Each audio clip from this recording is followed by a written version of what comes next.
Aloha mai kako. You are watching Hawaii Political Reporter. Okay, with me now is Fred Fogel. Fred Fogel is different. Okay? And I gotta tell you, it's obvious. Let's have a little fun here. Like, besides doing the politics, Fred, you are a Libertarian. A libertarian? What's that, man? Wow, what that's is that? a weird guy. What's the weird? You mean it's no D and it's no R? No, there's no D, there's no R. Okay. No, in fact, we're the white. You got the red and the blue, we're the white. Okay. Well, what the heck is a libertarian? Well, it's somebody who's in the middle. Somebody who really likes personal freedom. You know, get the government out of your freedom. knickers. Freedom, yeah. You know, that kind of stuff that we used to have back in the 1700s. What's that? Yeah, well, yeah, freedom to do what you want to do without the government telling you what you got to do when you got to do it, you know? You mean no microchip IDs on our license? Oh, definitely not. You mean not a good no force, being applied against our homes and our lives, even when we're not hurting anybody or disturbing their peace? Definitely not. No helicopters flying over looking for little plants and things like that. You know? So wait a second. You mean to tell me you're going to let those a-holes who are growing medical marijuana for themselves, those commie pinkos, you're going to let those commie pinkos get away with that, boy? The biggest cash crop in Hawaii, why not? You know, that is, obviously this is a little different kind of an interview here, but that's all right. I mean, come on, at least we can all get a laugh out of it. That's just one thing, Cher Christie, I've heard her, and I've heard Daniel Cunningham, and they've said something, and I really didn't realize it, but it makes absolute sense. They call it weed. It is a weed, and how does a weed grow? Everywhere easily. Here is a miracle crop, it's true. I don't smoke it, I don't like it, but gee whiz, talk about economic salvation. I mean, let's face it, man, if we grew the weed, everybody on the whole darn world would be taking Maui Wowie or Hawaii, whatever they call it, We could be doing something with that. So Fred, okay, obviously I guess, tell us what you believe should be done with marijuana, medical marijuana, or anything. What is your position on that? Legalize it. Period? Period. Yeah. In fact, don't even tax it. Don't even tax it. You got it, Now we see a real free problem. enterprise. If you want to compete, if you want to keep that stuff out of it, if you want those Mexican cartels to go take a dive, start competing like, that's true. Gracious. That's very true. If we had all that money, instead of going into Mexico and the drug runners and the guns and all the killings, I mean, we could be getting all that money in Hawaii. Well, the problem you got is the money is going in interdiction. You're only getting about 15, 20% max. Take that money and put it towards rehabilitation. Help the people who have a problem. Help them out. Well, Fred, isn't it a gateway drug? Aren't we gonna have a corrupt society with millions of stoners out there going into heroin and everything else? Well, life is a gateway drug. Life is, huh? Yep. Alcohol's a gateway drug. It's legal. Yeah. Cigarettes are a gateway drug. I mean, yeah, sure, what the heck. You got to start somewhere. Yeah. Okay. Well, I can tell you this from my personal experience. I grew up in San Francisco with a bunch of surfers, and you know how the surfers are, brah. You know what I'm saying, okay? And I can tell you this, it's true. The memory, I can say a lot of them, memory is not the greatest, but I got to tell you, they don't get in drunk driving accidents. Okay, well, and I think they're a lot less of a problem than a lot of other things that are out there. It's a non-issue. Nobody's died from an overdose of marijuana. So that is true, and this is a huge issue in our I mean, it's under the radar, but it is a huge issue. I mean, especially because the noise, the money, okay, and and just the bullshit. Myself, like I say, I don't smoke it. I don't have nothing to do with it. I don't want it. But all of a sudden, I got helicopters and SWAT teams and everything all over my property all the time. I don't like it, And so, Fred, I mean, if we're a libertarian and we don't want this, I mean, does that, I guess, the helicopters would have to go and the noise? Wouldn't that be amazing? Jeez, another thought there. Speaking of gateways, tell us a little bit about your district and what you think about it. How do you, what have you heard from the people? Well, what do you think of these communities? How can you help them? What can you do? Well, it's a pretty diverse district. We have Ka'ua. It used to extend over all the way to Kailua Kona, but when it was redistricted, it basically moved to the Hilo side. So now instead of having Kailua Kona, the South Point, Kala area. It starts at Whittington Beach, and it moves through Ka'u, and it goes up through Volcano, and then it goes down towards Hilo, and it stops at Hi by the golf course, that road that goes up by the golf course. So so it's got all of Ainaloa up there. Okay. Yeah, and it doesn't go all the way to Pahoa. It stops short of that. But and at 1:30 it stops. It includes. So what are these people like? It's really a diverse district. You got Ka'u, which is farmers basically, agriculture. You have Volcano, which is in between there at 3,000, 4,000 feet, and pretty cool, nice place to live. It's where I lived. And you have Puna, where I got geothermal down there and their interests. And then you have Hilo, a little slice that goes to Hi, where the road goes by the golf course. And it includes some Hawaiian homesteads, and it goes all the way down to the ocean. It's a very diverse district. A lot of interests, different interests, but basically the same. You talk to people and they'll tell you the same thing. They're interested in the economy. They want to have a job. They want to help earn a living. They want their kids to have a good education. And they want to have some sort of future, some sort of retirement to look forward to.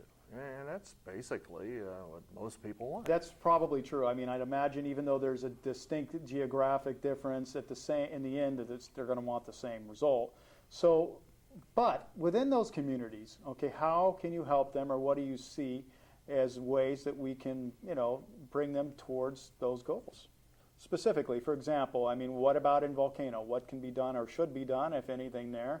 And same with Hilo. I mean, what do you see? How can we do it smarter, better, or remove problems, okay, that are encumbering them in these areas? Well, that is a good point. Removing the problems, and actually, government tends to encumber people, and that's why libertarians tend to want smaller government. Get government out of your knickers, out of your hair. In Volcano, they have recently come up with a long-range plan which dovetails with the Puna Community Development Plan. And they're looking at tying into the unique areas of the park and the forests that surround the Volcano town, and to ensure that that development doesn't turn into strip malls and things that you find around other national parks on the mainland. They're looking to basically have a controlled growth within the community, and they'd like to keep it as pristine as possible, and that's very good. So, question on that. So, does that mean the state can mandate and tell us what's best for us, or is this something that's a total local home rule issue? This was something that was developed by the community. In fact, it's in front of the community now, and we'll see what happens. And that's really what should happen. It really needs to be more of a grassroots, community-driven government.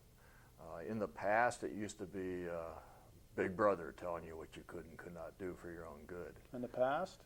Yeah, well, I think it's a strong present also, and a particularly unending future. Yeah, but if you let the people decide their future, you'd be quite surprised probably that you get something that's not only what the majority wants, but probably what's good. Gee, I wonder why that might be. I mean, they may be like living in the area, they may see everything daily. I mean, they might have a better clue of what's happening on their neighborhood than maybe some bureaucrat in Honolulu. I mean, you think that's possible? Yeah, it could be. It could be. You might be hitting that nail on the head there. Now, we know that Honolulu could theoretically see the bigger patterns and possibly link them together. There's no doubt, it's the general in the head versus the general in the rear, right? I mean, that's essentially what you have there.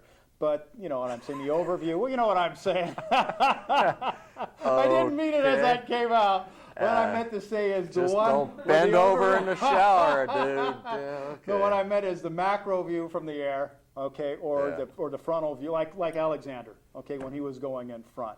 But, I mean, it seems to me that I think a lot of the stuff is missed at the bigger level and are certainly glossed over because, the collectivists, okay, have an idea and, you can be sacrificed. this is kind of I'm diverting from your time a little, but I just have to say it. I went into the geothermal. We have a man who's kind enough to help us out. He's running the camera for me today. And, I went he lives near that area, and I went into this thinking, well, we need alternative energy, and, they put a lot of capital investment down there, and, I'm kind of generally pro-business. And then, I hear the people saying, how they're being affected by it. I know I've been near there. I breathe the fumes myself. I see something just being planned to be dropped on us like, a 1,000-pound brick, okay, right on your head, okay? And I have to say, wow, what happens if I had bought property down there? Why are these people coming out here? They want to go back to a simpler country life. That's what a large part of the people in a large part of this district, or a simple, smaller, rural community. And now all of a sudden they're talking about bringing industry in. What are your thoughts on that, Fred? Well, alternate energy is where it's at. Okay. However, it can be done well, and it can be done so it does not interfere with the people who live around it and near it. It's not an old, geothermal is not a new science. Okay, there are new sciences out there.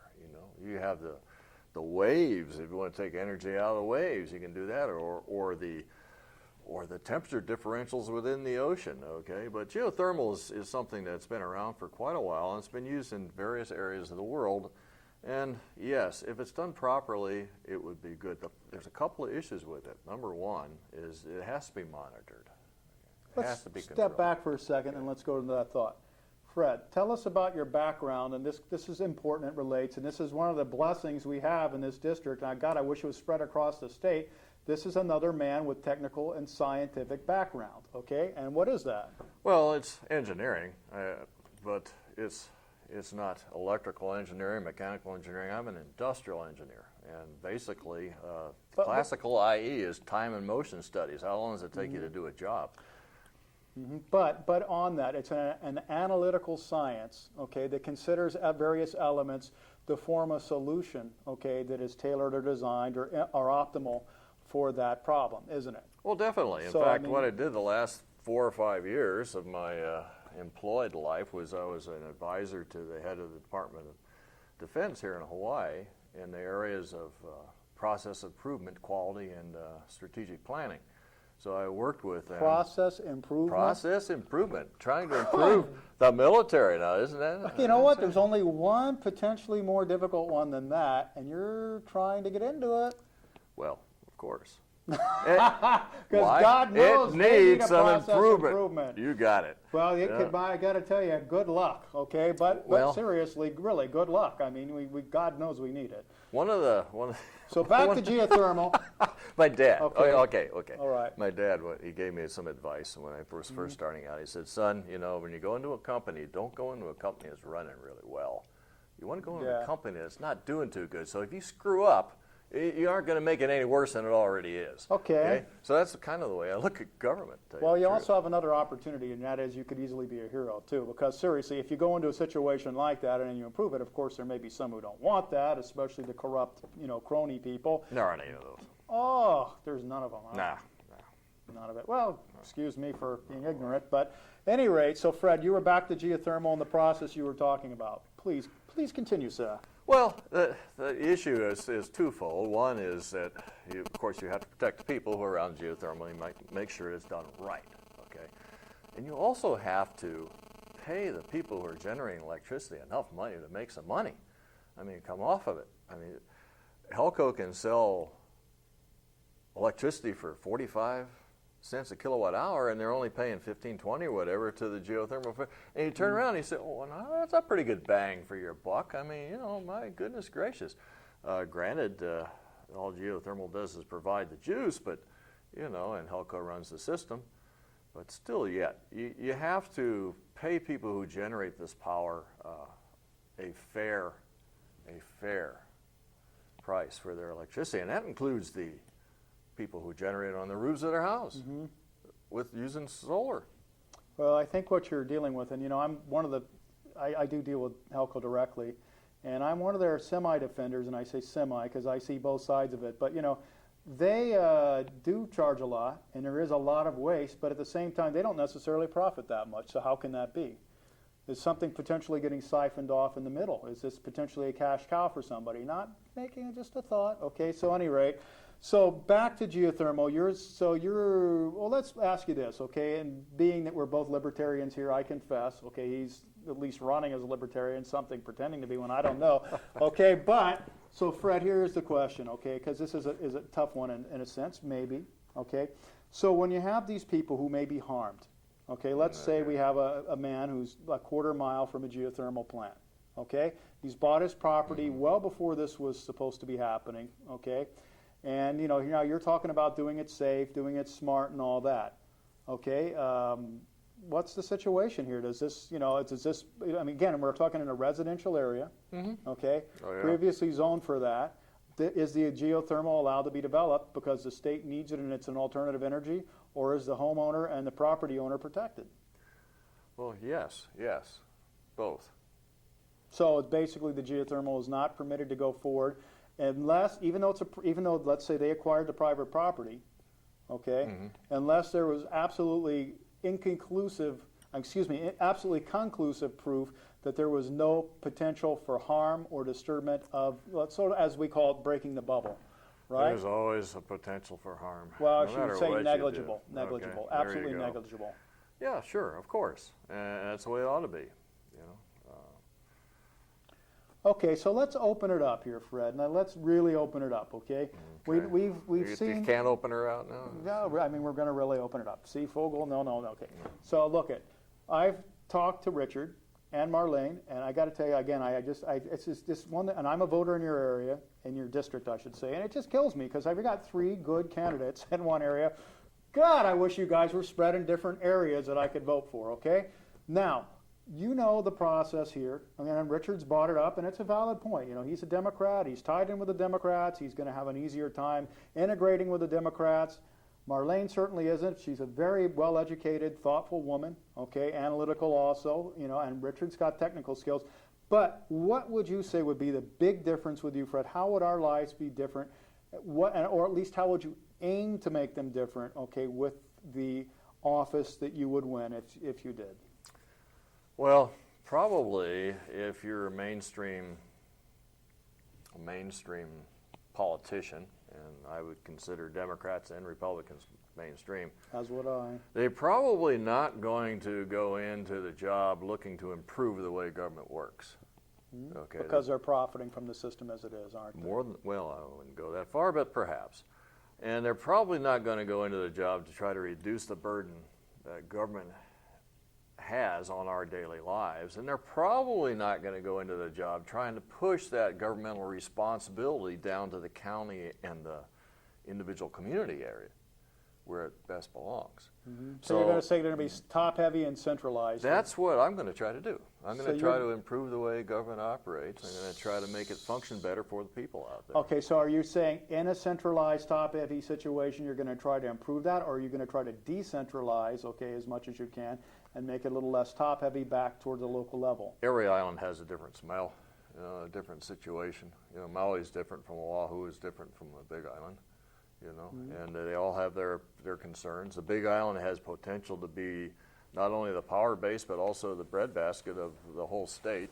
Okay. And, you know, there's different concerns there. And yes, of course, that should belong to, as we discussed earlier when we were talking about volcano, it should belong to the community because the community has the best grasp of the situation and what the needs are and what the potentials are. And that's the way it ought to be. When you control it at a higher level, when you control it on Oahu, Board of Education is a good example, you get poor results.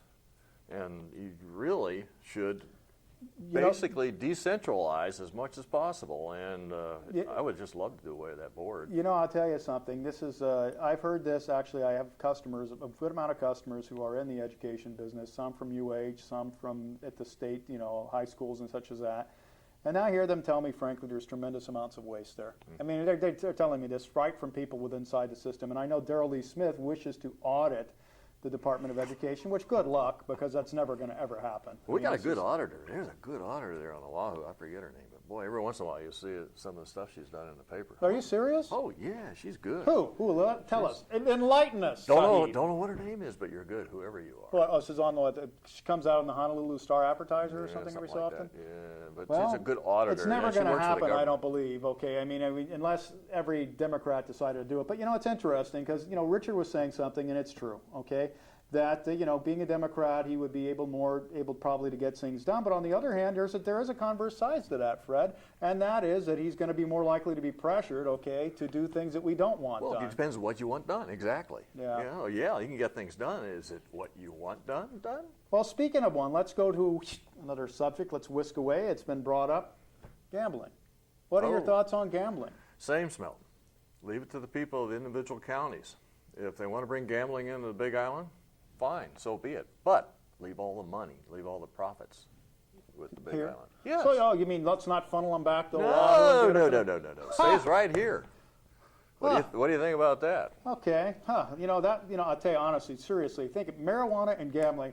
Ooh, the sins, but truly, come on, let's imagine the money. I mean, Jesus, excuse my language. I mean, let's say, what? It's already here. The money that would be here would be incredible. It's already here. We'd be living big, high on the hog almost just between those two. And Gambling's already here. And it goes out of this county.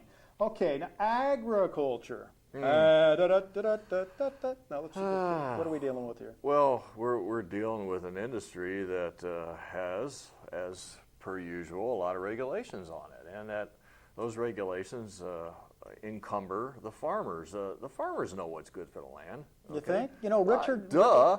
Leave it up to the farmers. Let them decide how they're going to do something. By the way, help them out. Make it a cooperative. We need water. Richard has a good idea on that. He basically concentrate one area along chickens or milk and stuff like that. What are you thinking about that? Well, So along the cooperative, in a sense, right? Decentralize it. Provide the water they need. Kahu has some, the old sugarcane industry had lots of good tunnels into the mountain, and hello, we're trying to do that now. We're trying to get that going. Let's get it going. Let's use let's not do it all on the taxpayer's dollar. Let's have the farmers contribute and go for it. You said something, and it's along the lines, okay, and that's basically Russell Ruderman has told me, this is regulation, and he told me it's like be $1.5 million if you wanted to make, I think he said that, I believe so, we'll put it on the interview, to make yogurt. You want to make yogurt here in Hawaii because of the way the regulations are set. It cannot be touched by hand, everything's got to be automated, whatever it is. Obviously, we've lost a lot of dairy farmers. Now, Fred, give us a vision, and this is one of the advantages you'd see with the Libertarian. First off, we can see the Department of, people are going to die, Hey, aren't they making yogurt by hand in most of the parts of the world? Okay, do you think there might be some way to make a little bit less, regulated industry and perhaps bring some of that back to Hawaii? Yeah, definitely. I mean, besides that, the tax structure, you got people living on ag land, and they aren't growing anything. They aren't raising anything. It's ag. It's just not zoned properly. Zone the land properly. We have a residential ag category. Okay, that's one of your issues. Now tell us about that. Well, it's a rural category, and it's less than 10% of the land is in RA, residential ag. That if you can zone the land properly, what you can do is then you can tax the real farmers, the real ranchers, at the lowest rate. Gotcha. So what the point of this is be specific and accurate with the land zoning, so you can get. So you can really give the biggest break possible to encourage agriculture. Yeah, and what don't you understand about conservation? Why are people allowed to build houses, private houses, on conservation land? Simple. I do not understand That's a shakedown tree. Hello. But it should not happen. It should not happen. No private residences on conservation land. It's zone conservation. Let's keep it that way. We're beautiful. Hawaii is beautiful. It's the most beautiful place in the whole world.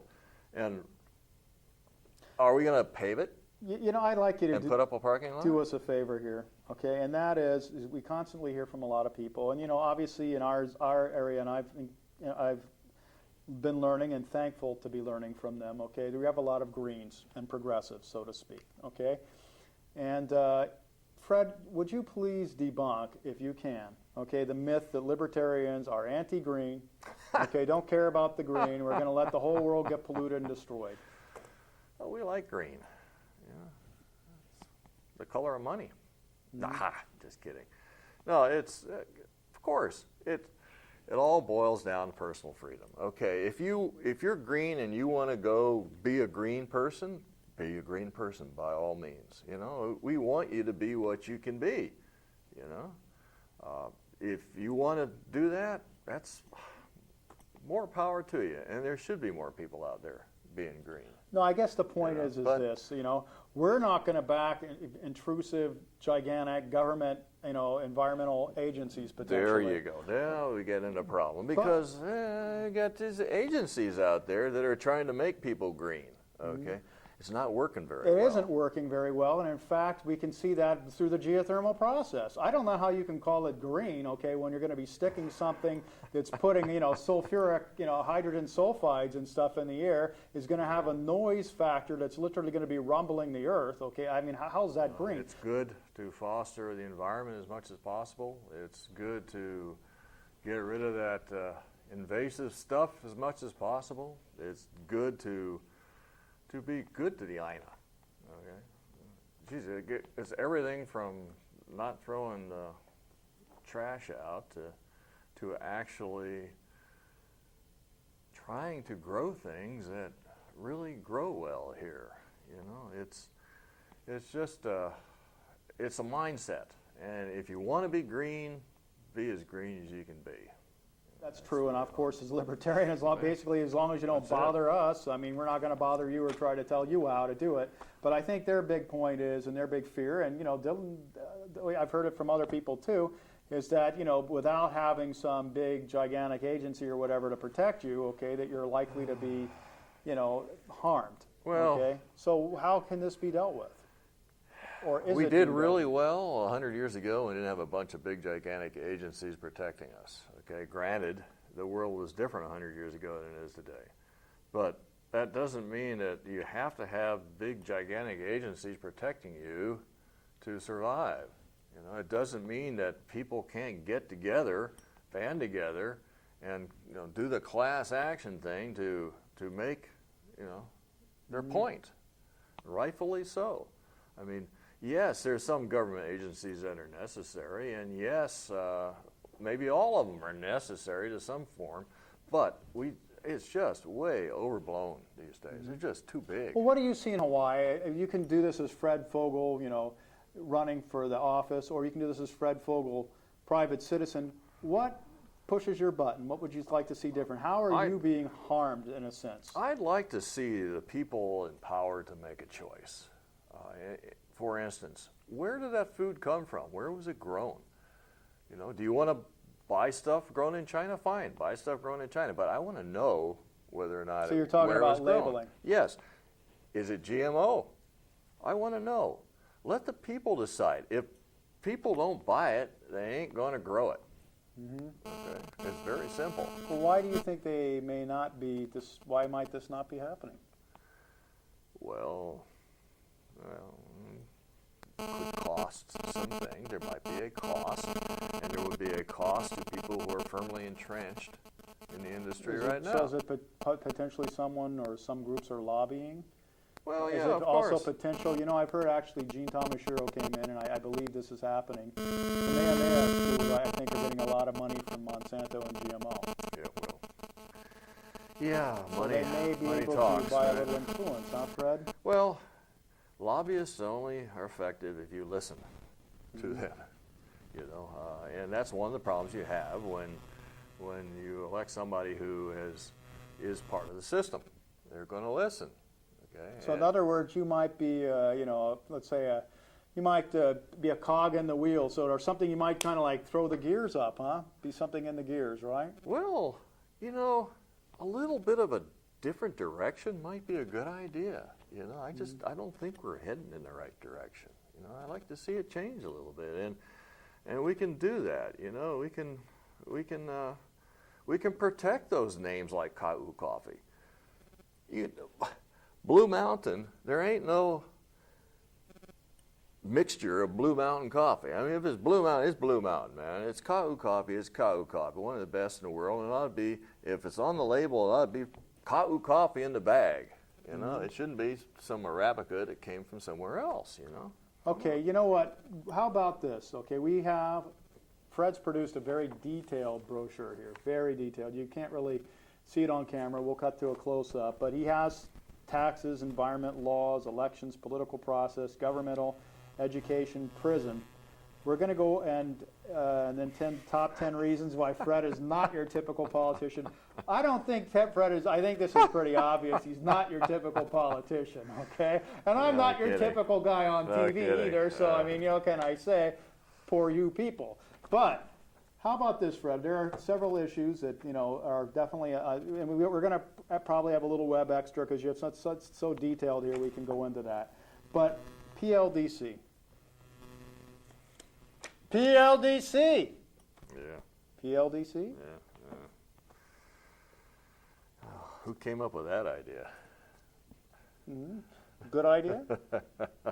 What would you do with it specifically at this point? Well, or how would you deal with it? It's already the responsibility of sitting government agencies. I don't know why you need another organization that's going to cost the government more money and be exempt from rules and regulations and doing the business. It just doesn't make sense to me at all. You know, why? It was something that came to be at the end of a session and hardly even got a hearing and didn't go through any committees. You know, something doesn't smell right. Yeah. The ploy is a little bit more than 3 days old. You know, it's not. Yeah, I guess they were maybe trying to make a focused subset, okay, to go through things quickly, but I think, like you're saying, I think the general consensus is that it certainly wasn't done correctly. It wasn't done pono. It wasn't done transparently. It's not a good idea, especially, you know, get the checks and balances for a reason in the system. Yeah. Okay, let's live. So how about that? You know? So you're, you know, I mean, we're not necessarily in love with a lot of government, but should the state be able to develop without, you know, county building regulations? We Should talked they be able to about it bypass earlier. that? Hell no. Yeah. Pardon my English. The county should have control, a heck of a lot more control than the state does, individual counties. If Maui wants to become a parking lot, let Maui be a parking lot, okay? But if the Big Island wants to do something different, okay, let's do it different, you know? We're the Big Island. We're different. Okay. Hunting. Hunters' rights up here, okay? Anything to say about that, or have you been following that at all? Well, not really, but, you know, the hunters are, boy, they're a hardy breed, and my hat's off to them. There's a lot of things out there that are trying to overrun the INA, and it would not be a bad idea to keep them under control. You got the feral pigs, you got the axis deer now, you know. Hey, come on, you know, let's get rid of them. Let's use those local hunters as best we can because they know the INA, they know what's out there, and you know, let's employ them. And you know, and by the way, you know, the hunters bring back this meat, and we can't use it in our soup kitchens. It's not USDA inspected. Yeah, that's a whole nother point. What the heck's going on with that? We got people who are hungry, okay, and we got the food to feed them. Farmers want to, hunters want to donate it. They're eating it. They ain't dying. Why can't we feed the hungry? It just doesn't make sense. That's another example of overregulation. Yeah. How about building codes? Oh, well, I know you're an engineer, so obviously you want to do things right. You want to calculate it out. You want to do it, you know. There's a move afoot, okay? If you want to build a grass hut, let people build a grass hut because that's what they want to build, okay? Fine. Well, they want to exempt things. Okay? Government's good at exempting. They'll make a law and they'll say, okay, well, this exempt and this person exempt and this person exempt, and pretty soon the freaking law is all freaking exempt. You know, the tax code is a good example of that. I don't want to go there. Yeah. But, hey, how about no mandatory building codes for private owner builders, period? Okay, now, again, personal responsibility. If I can get a loan to build whatever I want to build, fine. Okay, the bank's going to do it. Okay, if I can get insurance to cover it, fine. If I can sell it or take a hit, it's my kuleana, fine. You know, no mandatory building codes for private owner builders. End of story. If you want to build a grass hut, fine. Okay. Now, if you get these houses that are against community, you know, rules or whatever, or are a danger to the community, pursue it on that angle. You know. So obviously, I know it's got to be safe, but basically what you're saying, as long as it's not a danger to anybody else, it's Yes. It's their business. Well, it's how they build it, what they do. We have plenty of non-coded structures on this island right now, and you're making, again, just like the cannabis stuff, you're making people who are basically law-abiding citizens crooks. Yeah. Moke Stevens, I interviewed him, and he told me he's in the construction business. Him and his father calculated it out. Between all the taxes at every level and the unnecessary regulations and stuff, at least 90% of the house cost could be taken away. That's what he said, 90. Well, okay. I certainly can see 90, a third yeah. to half. We could definitely, no doubt, could do that. Put people to work. People are going to build stuff the way, they're going to That's do it. one thing They're Bob gonna build Herkes it. was working on, and I think he was really right yeah. on that. That's one thing you got to give Bob on that, really. Well, Bob's a green guy, Yeah. and I like Bob. Yeah, no, so did I, and I mean, no doubt about that. He really got the business on that one. All right, Fred. Now, anything else? We're going to go over the list and list one item at a time in a moment. But is there anything else? I guess home rule. I think it's pretty clear. I mean, do you want to make another final clear statement on that? I'm for home rule or whatever. Or is there any other important thing you'd like to say now before we go into our extended web edition with you? No, it's been I really appreciate the opportunity to get some of my views out. Last 2 years ago when I ran against Bob Herkes, nobody called me to say, hey, can we interview you? Not even a newspaper. Nobody. Zero. May not have been for Zilch. Bob Zip. either. Okay. Now Bob wasn't too hot to Yeah. try it on the ID Yeah. either, granted, but Yeah. it's like I really appreciate Nilo.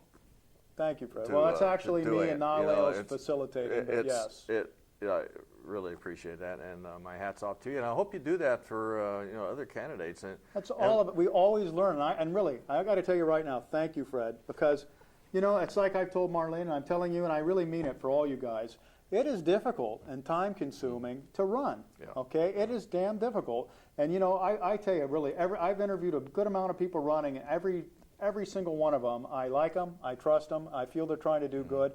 Now maybe they will get sucked into a machine or something. Okay, that may happen, but really, at least you're out there, and it does take a lot. And we as citizens really need to help and support them by being involved, by listening to them, by supporting them in their efforts, especially if they're trying to do what we'd like them to do or asking them to do, right? I mean, that's fair enough. There's a couple other things you could do, too. Like change the Okay. system on elections.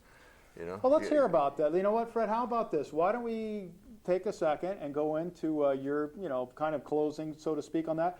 We're going to be back in a moment after Fred closes with, if you go to our website, khpr.net, and you'll find that we will have the full extended, because Fred has a whole bunch of itemized things here if you want to go over it. Really, I mean, we're talking, this is an engineer and an analytical person. We're talking about do not allow any bills, riders, or add-ons that do not pertain to the purpose of the bill, to vote more recently. I mean, we're talking very it's not specific, rocket science, not not generalized, very specific, There you and I go. think it's worth hearing.